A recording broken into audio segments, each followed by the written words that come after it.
ಮಾಲಿಕೆ 3 ಪುಸ್ತಕ ಪರಿಚಯ 46 ತಿಂಗಳ ವಿಶೇಷ ಪ್ರಬಂಧಗಳು. ಪುಸ್ತಕದ ಹೆಸರು ಬೆಟ್ಟದ ಭಾಗೀರಥಿ. ಲೇಖಕರು ಭುವನೇಶ್ವರಿ ಹೆಗಡೆ. ಅಭಿಪ್ರಾಯ ವಿಜಯ SP ಮತ್ತು ಓದುತ್ತಿರುವವರು ಸಿಂಧು ಜಗನ್ನಾಥ್. ಕರಾವಳಿಯ ಸುಂದರ ಭೂಭಾಗದ ತಡಿಯಲ್ಲಿ ಬದುಕು ಕಟ್ಟಿಕೊಂಡ ಲೇಖಕಿ ಭುವನೇಶ್ವರಿ ಹೆಗಡೆಯವರು ಸಾಹಿತ್ಯ ಲೋಕದಲ್ಲಿ ಬಹಳ ಚಿರಪರಿಚಿತರು. ಕಾಲೇಜಿನ ಉದ್ಯೋಗ ಮನದ ಹಿಂಜರಿಕೆಯನ್ನೆಲ್ಲ ಕಳಚುತ್ತಾ ಬಂದಾಗ ಸುತ್ತಮುತ್ತಲ ವಾತಾವರಣ ಅವರ ಹಾಸ್ಯ ಪ್ರವೃತ್ತಿಯನ್ನು, ಲಲಿತ ಪ್ರಬಂಧ ಸೃಷ್ಟಿಗೆ ಸೂಕ್ತ ನೆಲವನ್ನು, ವೇದಿಕೆಯನ್ನು ಒದಗಿಸುತ್ತಾ ಹೋಯಿತು. ಸಾಹಿತ್ಯ ಶ್ರೇಷ್ಠರಾದ ಪಾವೆಂ ಆಚಾರ್ಯರ ಮಾರ್ಗದರ್ಶನದಲ್ಲಿ ಭುವನೇಶ್ವರಿಯವರು ಪ್ರಬಂಧ ಬರವಣಿಗೆ ಇನ್ನೂ ಉತ್ತಮವಾಗುತ್ತಾ ಹೋದಾಗ ಪ್ರಥಮ ಪ್ರಬಂಧ ಸಂಕಲನ ಬಿಡುಗಡೆಯಾಗುತ್ತದೆ. ಅಚ್ಚರಿ ಎಂದರೆ ಅಲ್ಲಿನ ಒಂದು ಪ್ರಬಂಧ PUC ಪಠ್ಯಪುಸ್ತಕದಲ್ಲಿ ಪಠ್ಯವಾಗಿ ಆಯ್ಕೆಯಾದಾಗ ಭುವನೇಶ್ವರಿಯವರು ಕಾಲೇಜು ವಲಯದ ಅಧ್ಯಾಪಕರು, ವಿದ್ಯಾರ್ಥಿಗಳ ವೃಂದದಲ್ಲಿ ಹೆಸರಾಗುತ್ತಾರೆ. ಮುಂದೆ ಈ ಪ್ರಬಂಧ ಕ್ಷೇತ್ರದಲ್ಲಿ ಹೆಚ್ಚು ಕೃಷಿ ಮಾಡುತ್ತಾ ಪತ್ರಿಕಾ ವಲಯಗಳಲ್ಲೂ ಪರಿಚಿತರಾಗುತ್ತಾರೆ. ಹೀಗೆ ಮಂಗಳೂರು, ಉದ್ಯೋಗ, ವೃತ್ತಿನಿರತ ಕಾಯಕ, ಉಪನ್ಯಾಸ, ಬರಹ ಪ್ರವೃತ್ತಿ ಎಂದು ಅಕ್ಷರ ದಾಸೋಹ ನಡೆಸುತ್ತಾ ಪ್ರಸಿದ್ಧರಾದರೂ ಹುಟ್ಟೂರಿನ ಸೆಳೆತ ಎಲ್ಲರನ್ನೂ ಕಾಡುವಂತೆ ಲೇಖಕಿಯವರನ್ನು ಬೆಂಬಿಡದೆ ಸುತ್ತಿ ಸುಳಿವಾಗ ಮೂಡಿದ ಪ್ರಬಂಧಗಳ ಸಂಕಲನವೇ ಈ ಪುಸ್ತಕ ಬೆಟ್ಟದ ಭಾಗೀರಥಿ. ಇಲ್ಲಿ 32 ಪ್ರಬಂಧಗಳಿವೆ. ಮೊದಲನೆಯ ಪ್ರಬಂಧ ಕಹೋ ನಾ ಪ್ಯಾರ್ ಹೈ. ಈ ಸಿನಿಮಾ ಬಂದದ್ದು, ಈ ಹಾಡಂತೂ ಎಲ್ಲರ ಕಿವಿಯೊಳಗೆ ಹಾಯ್ದಿದ್ದು, ಹೃತಿಕ್ ರೋಷನ್ ಡ್ಯಾನ್ಸ್ ಎಲ್ಲರಿಗೂ ಸಮೂಹ ಸನ್ನಿ ಬರಿಸಿದ್ದು, ಅಂತೆ ಕಿಟ್ಟಣ್ಣನ ಮಗಳಿಗೂ ಸನ್ನಿ ಹಿಡಿಯುತ್ತೆ.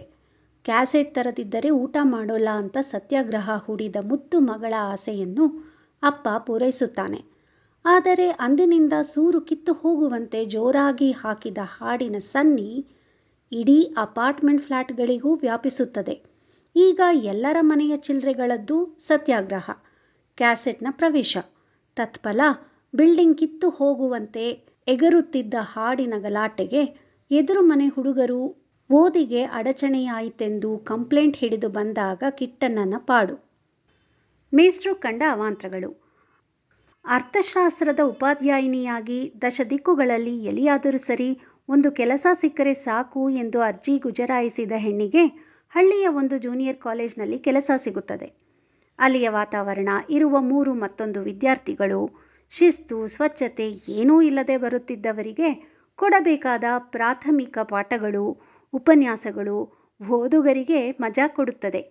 ಇಂತಹ ಅಧ್ಯಾಪಕರ ಸಂಕಟ ನೆನೆದು ಒಡಲಲ್ಲಿ ಮರುಕವೂ ಹೊತ್ತಿಕೊಳ್ಳುತ್ತದೆ. ಮುಂದೆ ನಗರದ ಕಾಲೇಜಿಗೆ ವರ್ಗವಾದಾಗ ಅಲ್ಲೊಂದಷ್ಟು ಆಧುನಿಕತೆಯ ಹೆಸರಿನಲ್ಲಿ ಮಂಗಾಟವಾಡುವ ವಿದ್ಯಾರ್ಥಿನಿಯರು.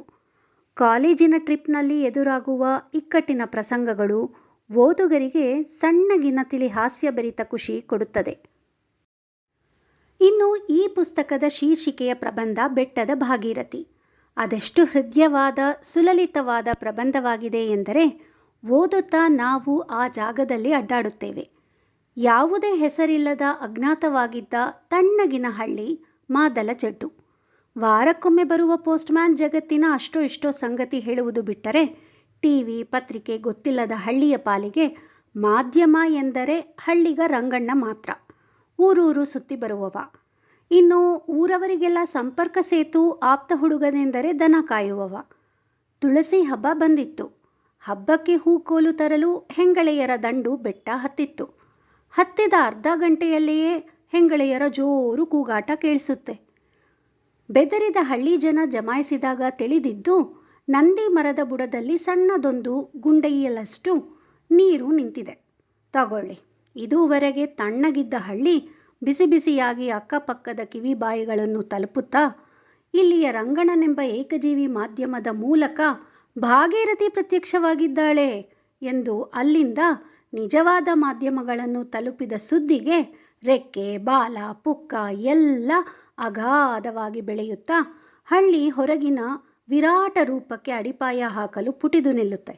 ಆಹಾ, ಅದೆಷ್ಟು ರೀತಿಯ ಊಹೆಗಳು, ಅಂತೆ ಕಂತೆಗಳು, ಕಲ್ಪನೆಗಳು, ಗಂಭೀರ ಚರ್ಚೆಗಳು ಹುಟ್ಟುತ್ತವೆ ಎಂದರೆ ಮಾದಲಜಡ್ಡುಗೆ ಬರುವವ ಸಂಖ್ಯೆ ಏರುತ್ತಾ ಹೋಗುತ್ತದೆ.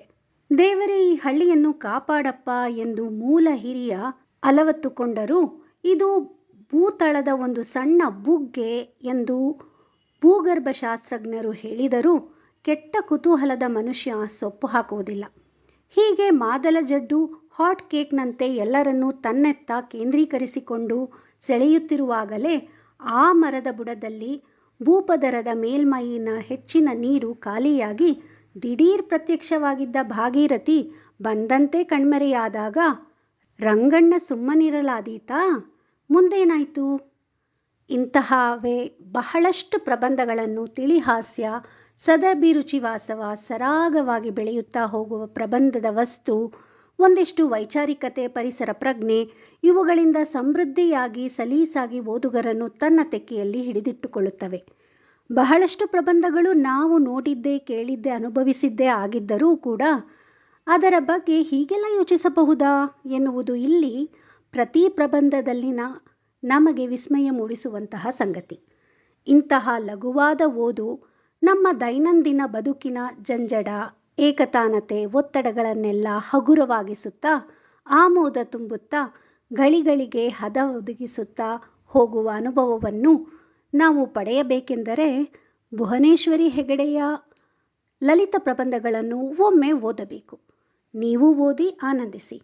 ಧನ್ಯವಾದಗಳು.